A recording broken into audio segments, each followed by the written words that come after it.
two ways to use the Ironmind grippers. They don't necessarily have to be Ironmind, but grippers in general. This is not going to be for certification process, Ironmind. This is strictly for training purposes. So it's two ways that you can use these grippers in Strongman. One is for reps. What I like to do is kind of put the gripper mid-palm, have a little bit of your palm sticking out down the bottom, about ½ inch or so, ½ inch, ½ inch.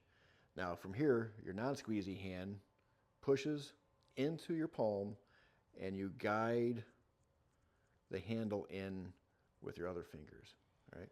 So what you end up is actually having the pinky hanging off the end a little bit.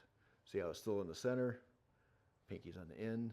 Now from here, what you want to do is you want to tense up the whole body, like you're doing like a max effort lift, and then roll the fingers in, like you're making a fist. You know, you hear that click? Like that? That means you're doing a rep. So usually the reps don't count until the handle touches. I would say start off with like a lighter gripper, warm up, treat these with a lot of respect. You can overdo these grippers for sure. Also, another safety thing is don't do this in front of your face. Springs can snap, so whenever you do these, you want these out like that or down, either way.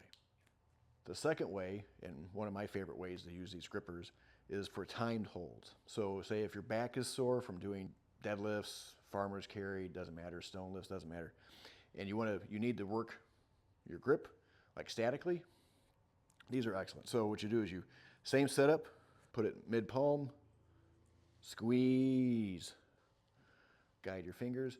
Now, this is when it gets fun.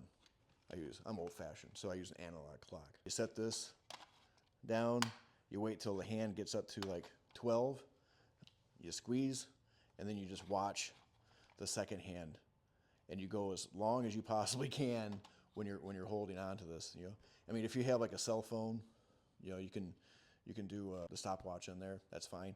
I'm more old-fashioned like this. So once you get to a certain point of where you can't take the pain anymore, and just notate where the second hand ends up.